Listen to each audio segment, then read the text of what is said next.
I want you to say the phrase, I want to go to the store, out loud right now. Like, say it exactly how you normally would. Right. Just totally naturally. Yeah, naturally. So did you enunciate every single word perfectly clearly? Because if you did, you might actually be doing it completely wrong. Well, wrong if your goal is to sound like a native American English speaker anyway. Exactly. And have you ever been mid-conversation, maybe at work or just at a coffee shop, and someone gives you that, that slight tilted head look of confusion? Oh, yeah. I'm trying to figure out what you just said, look. Yes. And you instantly feel that hot flash of embarrassment, and you just think, oh, my accent. It is honestly an incredibly vulnerable experience. I mean, when you're speaking a second language and your voice doesn't seamlessly match the native voices around you, it can feel like you've hit this permanent biological wall. Like you're just stuck that way. Right. People often assume the way they sound is just, hardwired into their DNA. Mm-hmm. And that is the exact myth we are tearing down in today's deep dive. We're looking at some really fascinating insights from a source called The Rhythm of Clarity, Mastering the American Accent. And the foundational idea here is just, it's so liberating. It really is. The idea is that an accent is not a fixed genetic trait. You aren't stuck with it at all. Fundamentally, an accent is just a habit. That's it. It is a deeply ingrained physical pattern of pronunciation, stress, and intonation. A physical habit. Yeah. You have simply repeated certain microscopic mouth movements over and over again since childhood. And the great thing about habits, even the ones that feel permanently cemented in your brain, they can be rewired. So this is basically a life hack for your mouth and your brain, which I love. But to rewire a physical habit, we can't just jump in and start forcing our jaws into new shapes, right? We actually have to start with our ears. Exactly. Because you can't fix a habit if you don't even realize you're doing it. When we listen to someone speak a second language, our brains are entirely focused on decoding the meaning. We're hunting for vocabulary, trying to translate the grammar, just desperately trying to keep up with the flow of the conversation. Oh, totally. You're just trying to survive the interaction. Right. But to master an accent, you have to completely shift your auditory focus. You have to stop listening to what is being said and start intensely observing how it's being said. Okay, let's unpack this for a second because it reminds me so much of trying to fix a bad habit in a physical sport like a golf swing. Oh, that's a great comparison. Or even just touch typing on a keyboard. When you first start typing, your fingers just naturally want hunt and peck. That's your habit. And then when someone forces you to put your hands on the home row keys, it feels incredibly awkward. It feels wrong. Yeah, it feels entirely wrong, even though it's technically correct. So are we basically just replacing old muscle memory with new muscle memory here? That analogy hits it right on the head, honestly. If you swing a golf club incorrectly for 10 years, your body registers that incorrect motion as natural. Right. Your current accent feels natural to you because your tongue, your lips, your vocal cords, they've executed those exact movements millions of times. Millions of times, yeah. So changing it requires an ongoing loop of awareness, practice, and consistency. You have to force the new awkward-feeling muscle movements until they become the new default. And to build that awareness, the source recommends consuming natural, moderately paced media. So think casual interview shows, documentaries, or movies with everyday dialogue. Yeah, not hyper-fast action sequences or people screaming at each other. Right, keep it casual. And your job as the listener is to just actively imitate the sounds. You strip away the meaning entirely and just listen to the acoustic data. And once you tune your ear to that acoustic data in American English, the very first thing that jumps out is the rhythm. The rhythm. Yeah, it is completely uneven. It is not a steady metronome ticking away. Which is wild to think about. Linguists call American English a stress-timed language. But what does that actually mean for the person trying to speak it? Okay, so to visualize a stress-timed language, imagine a piece of music where a heavy bass drum hits at perfectly regular intervals. Boom, boom, boom. Okay, I can hear that. Those heavy beats are the stressed syllables in a sentence. They're the important information words, like your nouns and your verbs. And those stress beats happen on a strict schedule. But sentences have lots of other less important words, right? Like prepositions, articles, little connecting words. What happens to them? Right, and because those heavy beats absolutely must happen at regular intervals, all the less important words in between them get squashed. They get shortened and sped up to fit the timing. Squashed together. Okay, so like the challenge from the intro, I want to go to the store. Exactly. The key words there are want, go, and store. So to keep that heavy bass drum beat steady, you literally cannot carefully pronounce to and the. They have to get crushed. Yes, I want to go to the store. The words want to just morph into wanna. Wanna. We call that a reduction. And in American English, reductions aren't optional. You hear them constantly in literally every tier of society. So going to turns into gonna. Did you shrinks down to did ya. Gotta becomes gotta. Exactly. Okay, wait, I have to push back on this a little bit because this contradicts basically every traditional language class I've ever taken. I know, it really does. In school, you're taught to pronounce every single word perfectly clearly and with equal weight. You're telling me that if I do that, if I diligently enunciate I want to go, I will actually sound less fluent, like a robot. What's fascinating here is that traditional language education prioritizes written grammar over spoken acoustics. Huh. If you give every word equal weight in a stress-timed language, you completely break the rhythm. You will sound robotic. Those reductions, the gona, the dija, they are not incorrect. They aren't just lazy slang. Not at all. They aren't lazy, informal slang that you should be terrified to use in a professional business meeting. They are the essential structural glue of the language. Wow, the structural glue? Yeah, they allow the speaker to glide smoothly between the stressed beats. Without that glue, the entire musicality of the sentence collapses. That makes so much sense. The unstressed words literally have to get out of the way so the important words can land on the beat. Exactly. So if the rhythm is forcing us to squash all these unstressed words together, what happens to the actual letters inside those words? I mean, they can't possibly stay the same, right? They don't. The acoustic demands of the rhythm physically alter the vowels and consonants in the middle of sentences. Let's look at vowels first. Okay. American vowel sounds are notoriously relaxed, and they tend to glide or stretch out rather than being short, sharp, and clipped. Oh, there's an exercise we read about in the source called using minimal pairs to practice this. These are pairs of words where only one single vowel sound is different, like ship and sheep. Yes, or bit and beat. I'd actually love for you to try that right now. And if you're listening, try it with us. Say bit and then say beat. Pay attention to what your jaw and lips are doing. Okay, let me try. Bit, beat. Oh, wow. You feel it, right? Yeah. With bit, my jaw is just sort of hanging there, totally relaxed. But with beat, my mouth actually widens into a slight smile, and the sound physically takes longer to leave my mouth. That widening, that stretching of time, that is the glide. And the difference between those two sounds is microscopic. But if you don't stretch the E in beat, you end up saying a completely different word. Which could lead to some very confusing conversations. Definitely. It requires dedicated physical practice in front of a mirror to train your jaw to relax into those longer vowel glides. But while the vowels are stretching out, the consonants seem to be doing the exact opposite, like they're getting softer. They really are. The most famous example is the flap T. The word water becomes waiter, butter becomes butter. How is the mouth actually achieving that mechanically? It's a great mechanical question. When you make a traditional hard T sound, you press your tongue firmly against the roof of your mouth. You block the air, and then you release it with a sharp puff. Right, like an explosion. Exactly.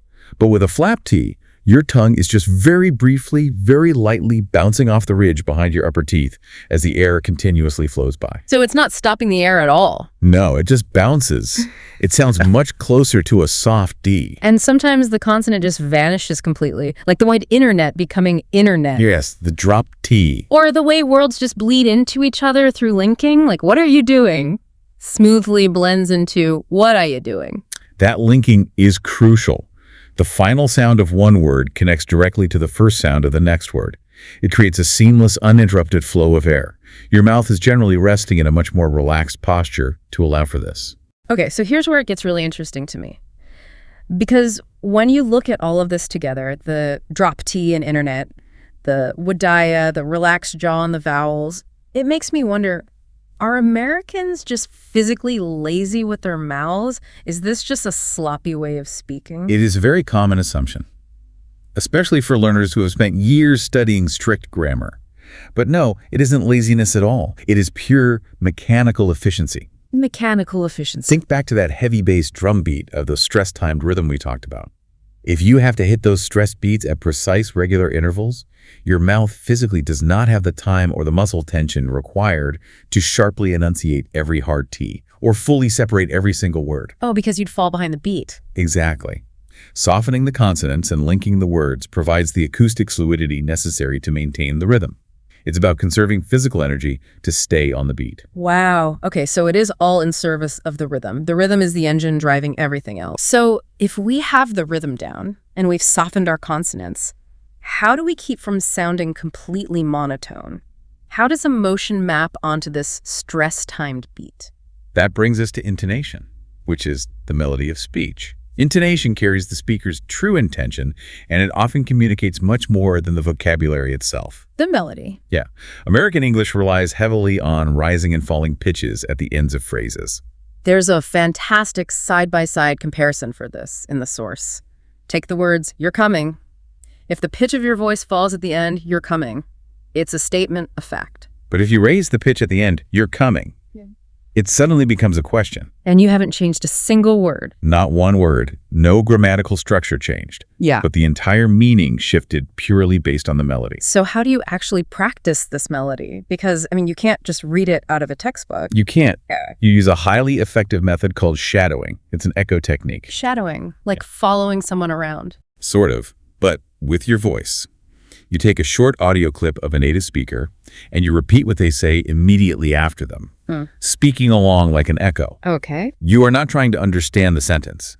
You're trying to perfectly mirror the rhythm, the intonation, and the physical mouth movements. You're literally syncing up your mouth with their voice. Exactly. And the source suggests using pure imitation, like copying actors from movies or TV shows exactly, even copying their facial expressions, which I gotta say feels a little ridiculous when you're doing it alone in your room. Oh, it might feel completely ridiculous at first, but actors naturally slightly exaggerate their speech and facial movements to convey emotion on screen. Oh, that makes sense. That slight exaggeration makes the intonation patterns much easier for a learner to identify and mimic. Yeah. And crucially, shadowing forces you to speak in chunks. Right, because nobody thinks in individual words. You don't process language by thinking, "I am going."